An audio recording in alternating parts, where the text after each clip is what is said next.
कि उमर सिर्फ इनकलाब जिंदाबाद नारा लगाने वाले शख्स का नाम नहीं है, बल्कि वह सोचने वाले, किसी एक मसले की गहराई से पड़ताल करने वाले, और जैसा अभी प्रोफेसर प्रभु महापात्र ने बतलाया कि वे आसान जवाबों तक रुकने वाले इंसान नहीं हैं, बल्कि किसी मसले को उसकी पेचीदगी में जाकर देखने की वकालत करते हैं।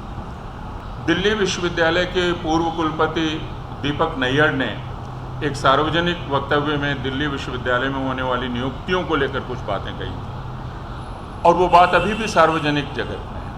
हमारे छात्र विद्यार्थी आकर अपने क्लासरूम के बारे में बात करते हैं, और मैं ये यहाँ कहना चाहता हूँ एक अध्यापक के तौर पर कि अब क्लासरूम्स हम सब लोगों के लिए सुरक्षित जगह नहीं है। मैं जानता हूँ कि कॉलेजेस में जो हमारे कोलीग्स पढ़ा रहे हैं वे कितने अपने आप को सेल्फ सेंसर करके पढ़ाते हैं। अगर आप हाई कोर्ट के उस ऑर्डर को पढ़ेंगे जिस ऑर्डर में उमर खालिद की जमानत को खारिज किया गया, तो कहा गया कि ये बहुत ही शातिर सोचने वाला दिमाग है, क्योंकि ये जो सोचता है वो बोलता नहीं है, और जो वो बोल नहीं रहा है लेकिन जो सोच रहा है वो बहुत खतरनाक है।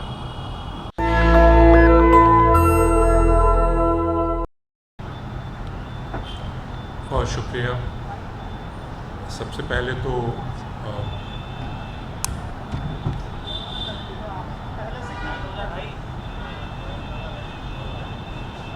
सारे लोगों की तरफ से उमर खालिद को उनके जन्मदिन की मुबारकबाद, और हम सब लोगों को भी उमर खालिद के जन्मदिन की मुबारकबाद। आपने जो सवाल किया है, उमर खालिद की यह किताब इस बात का सबूत है कि उमर सिर्फ इनकलाब जिंदाबाद नारा लगाने वाले शख्स का नाम नहीं है, बल्कि वह सोचने वाले, किसी एक मसले की गहराई से पड़ताल करने वाले, और जैसा अभी प्रोफेसर प्रभु महापात्र ने बतलाया कि वे आसान जवाबों तक रुकने वाले इंसान नहीं हैं, बल्कि किसी मसले को उसकी पेचीदगी में जाकर देखने की वकालत करते हैं। तो वे कोई किसी तरफ, इस तरफ या उस तरफ जाने की वकालत नहीं कर रहे, लेकिन जब बाहर की दुनिया में आप आएँ तो आपको फैसला करना पड़ता है कि आप किस तरफ हैं। और ये एक फ़र्क है जिसको अकादमिक दुनिया कहते हैं, जब हम क्लासरूम में होते हैं, जब हम कोई रिसर्च पेपर लिख रहे होते हैं, जब हम अकादमिक विचार विमर्श कर रहे होते हैं, हम हमेशा अपने विद्यार्थियों से यह कहते हैं कि आप कक्षा में हैं तो कार्ल मार्क्स को आप इसलिए न पढ़ें कि आप मार्क्सवादी होंगे, गांधी को आप इसलिए न पढ़ें कि आप गांधीवादी होंगे। और हम इसलिए पढ़ाते भी नहीं हैं, बल्कि हम यह चाहते हैं कि जिस चीज़ को भी आप पढ़ रहे हैं, जिसका भी अध्ययन कर रहे हैं, उसके प्रति आपका नज़रिया एक आलोचनात्मक नज़रिया होना चाहिए, और आपकी खुद अपनी एक राय होनी चाहिए। तो हम किसी को कोई वादी होने के लिए नहीं पढ़ाते हैं, और पढ़ाना प्रचार करना नहीं है। यह फ़र्क करना बहुत ज़रूरी है, क्योंकि पिछले 13-14 सालों में ये फ़र्क बिल्कुल मिट गया है। लोग आमतौर पर यह समझते हैं कि पढ़ाने का मतलब है प्रचार करना। मार्क्सवाद पढ़ा रहे हैं तो मार्क्सवाद का प्रचार है, गांधीवाद पढ़ा रहे हैं तो गांधीवाद का प्रचार है, सावरकर को पढ़ा रहे हैं तो सावरकर का प्रचार है। ये नहीं है। हम उसकी पड़ताल करने के लिए दावत देते हैं, और उसके लिए जो औजार होते हैं, बौद्धिक, इंटेलेक्चुअल इंस्ट्रूमेंट्स, टूल्स, हम वो मुहैया करने का काम करते हैं। और हमारा ये फ़र्ज़ है एकेडमिक दुनिया के सदस्यों के रूप में कि हम अपने विद्यार्थियों को उन सारे स्रोतों और संदर्भों से परिचित कराएं जो उस मसले को समझने में उसकी मदद करेंगे। और हम उसे यह भी यकीन दिलाना चाहते हैं कि उसकी अपनी आवाज़ का महत्व है। उसकी आवाज़ उसके अध्यापक की आवाज़ नहीं होनी चाहिए। एक शोध निदेशक, एक रिसर्च गाइड अपने रिसर्चर को अपनी आवाज़ में नहीं ढालना चाहता है, यह उसकी कामयाबी नहीं है। तो यह काम यूनिवर्सिटी का है। और एकेडमिक फ्रीडम का सवाल या अकादमिक आज़ादी का सवाल जिसके बारे में आपने बात की, वो इससे बहुत गहराई से जुड़ा हुआ है। क्योंकि पिछले 13 सालों में भारत में लोगों को यह यकीन दिलाया गया है कि भारत के स्कूलों और विश्वविद्यालयों और कॉलेजों का काम है राष्ट्रवाद का प्रचार करना। शिक्षा का उद्देश्य क्या है, मकसद क्या है? शिक्षा का मकसद है राष्ट्रवादी तैयार करना। तो राष्ट्रवाद सबसे बड़ा मकसद हो गया शिक्षा का। और यह राष्ट्रवाद किसका राष्ट्रवाद है? तो जाहिर है राष्ट्रीय स्वयंसेवक संघ मार्का राष्ट्रवाद है। वह जिस तरह राष्ट्रवाद को परिभाषित करता है, अब उस राष्ट्रवाद के चौखटे में जो इतिहास ठीक बैठता है वह इतिहास, जो विज्ञान ठीक बैठता है वह विज्ञान, जो गणित ठीक बैठता है वो गणित, जो समाजशास्त्र ठीक बैठता है वो समाजशास्त्र, उसी को मंजूर किया जाएगा। और ये जो राष्ट्रवाद है आरएसएस का, ये इसका ये कहना है कि भाई हमारा जो हिंदुस्तान है ये एक ऐसी जगह है जहां किसी भी तरह का कोई भेदभाव नहीं है, एक समरस समाज है। इसलिए आप यूनिवर्सिटी में, आप सिलेबस में हमारी लड़ाइयाँ क्या हैं जिनको लेकर हम बाहर बात नहीं कर पाते। और ये बहुत तकलीफ़ की बात है कि यूनिवर्सिटी के प्रोफेसर्स बाहर की दुनिया को नहीं बतलाते हैं कि डिपार्टमेंटल कमिटीज़ में क्या चल रहा है, एकेडमिक काउंसिल में कौन सी बहस हो रही है, सिलेबस कैसे तैयार हो रहा है, 4 ईयर अंडरग्रेड प्रोग्राम में क्या धोखा है, 1 ईयर एमए प्रोग्राम में क्या धोखा है, यह हम नहीं बताते हैं। यह एक तरह से छात्रों के साथ धोखाधड़ी है, क्योंकि हम उनको सच नहीं बतला रहे हैं। हम उनको ये नहीं बतला रहे हैं कि अब यूनिवर्सिटी हमें यह कहती है, समाजशास्त्र के अध्यापकों को कहती है कि आप अपने सिलेबस में जाति शब्द का इस्तेमाल नहीं करेंगे। इतिहास के लोगों को यह कहती है, या बाकी जगह के विषय के लोगों को कहती है कि जेंडर, इसका इस्तेमाल नहीं किया जाना चाहिए। सेक्सुअलिटी तो बहुत ही गंदी चीज़ है, उसका तो उच्चारण ही नहीं किया जाना चाहिए। इसका मतलब सारे सिलेबस को, करिकुलम को सैनिटाइज किया जा रहा है, और यह काम यूनिवर्सिटी के स्तर पर भी किया जा रहा है। और बहुत बार आप सारे लोगों को उस भयंकर संघर्ष का पता भी नहीं चलता, जो संघर्ष कई अध्यापक उन कमिटीज़ में लड़ते हैं और लहूलुहान होकर निकलते हैं, कई बार अपमानित होकर निकलते हैं।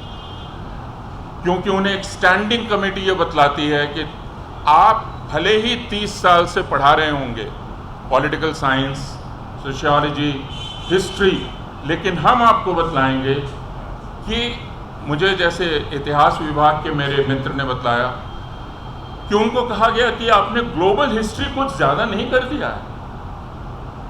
अब बताइए, हमको तो नेशनलिस्ट माइंड तैयार करना है, और आप इतना ग्लोबल हिस्ट्री पढ़ाएंगे तो नेशनलिज्म कहाँ से आएगा?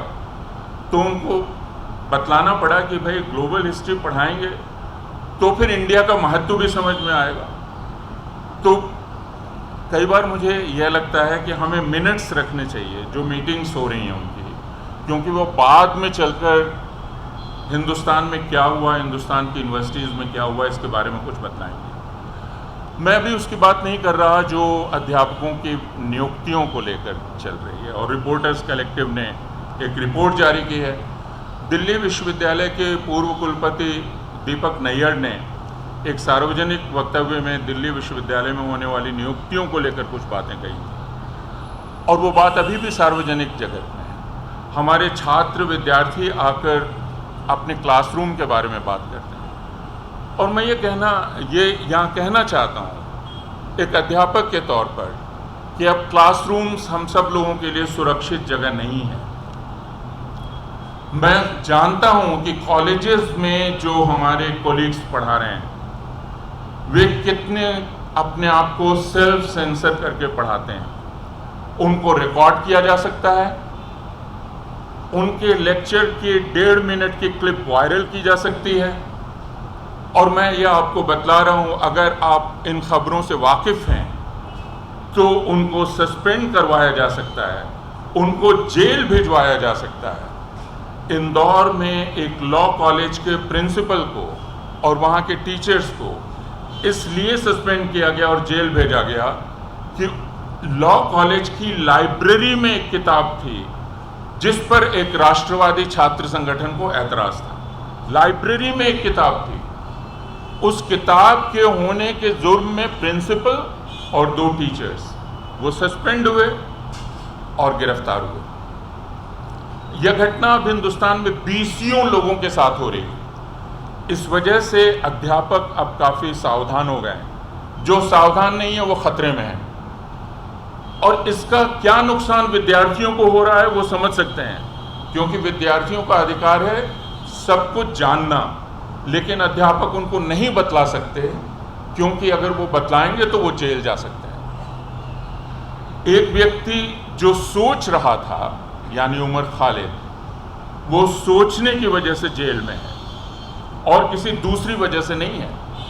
अगर आप हाई कोर्ट के उस ऑर्डर को पढ़ेंगे जिस ऑर्डर में उमर खालिद की जमानत को खारिज किया गया, तो कहा गया कि ये बहुत ही शातिर सोचने वाला दिमाग है, क्योंकि ये जो सोचता है वो बोलता नहीं है,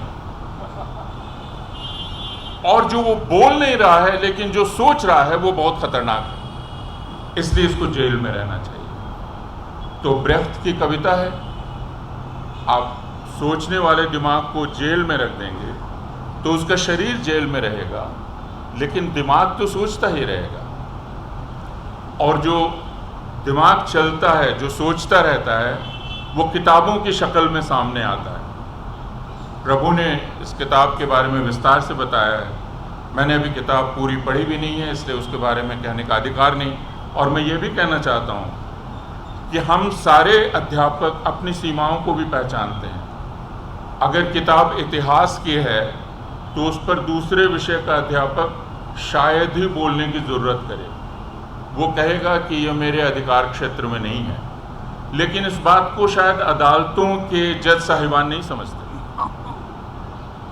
उन्हें यह बात समझ में नहीं आती है कि किसकी अधिकार सीमा कहाँ है। मैं बहुत संक्षेप में यह कह रहा हूँ कि हिंदुस्तान की शिक्षा अपने सबसे खतरनाक दौर से गुजर रही है। इस बात का पूरा खतरा है कि इस वक्त जो पीढ़ी पढ़कर निकलेगी स्कूलों से और विश्वविद्यालयों से, अगर उसे जैसे भूगोल के एक विद्यार्थी को हिंदुस्तान के एक स्कूल में भूगोल कैसे पढ़ाया जा रहा है, भूगोल पढ़ाया जा रहा है पवित्र भूगोल के रूप में।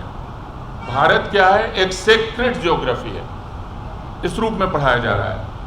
तो जब हमारा यह विद्यार्थी या यह विद्यार्थी निकलेगी पढ़कर और वो अशोका यूनिवर्सिटी की एक ज्योग्राफी पढ़े हुए व्यक्ति के सामने खड़ी होगी, तो दोनों में कैसे तुलना होगी, कैसे चलेगी? यह इस असमानता का हम क्या करेंगे जो असमानता पैदा की जा रही है राष्ट्रवाद के नाम पर? तो ये एक प्रश्न है, जो प्रश्न यह किताब भी आपके सामने रखती है। इस किताब को पढ़ना भी आसान नहीं होगा, क्योंकि इस किताब को पढ़ने के लिए थोड़ा बहुत पृष्ठभूमि आपकी आदिवासी इतिहास की होनी चाहिए। इतिहास नामक डिसिप्लिन का जो रिगर है उसकी भी आपको जानकारी होनी चाहिए, उसका प्रोटोकॉल आपको मालूम होना चाहिए। तो हर कोई हर किताब पढ़ भी नहीं सकता, इस बात का एहसास भी हम लोगों को रहना चाहिए। लेकिन जैसा मैंने कहा कि ये दौर ऐसा है जिसमें जज साहिबान दिमाग के भीतर क्या चल रहा है उसका अनुमान करके किसी को जेल में रखते हैं। उमर खालिद इस जुर्म के चलते जेल में है। कि वह एक सोचने वाला दिमाग है, लेकिन मैं ये जोड़ना चाहता हूँ, और ये मेरी आखिरी बात है, कि यह कहना एक अधूरा सच है।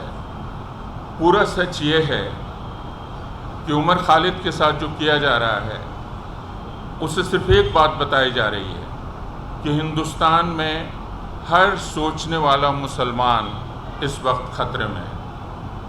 हर मुसलमान तो ख़तरे में है ही, हर मुसलमान ख़तरे में है, उसका जीवन अनिश्चित है।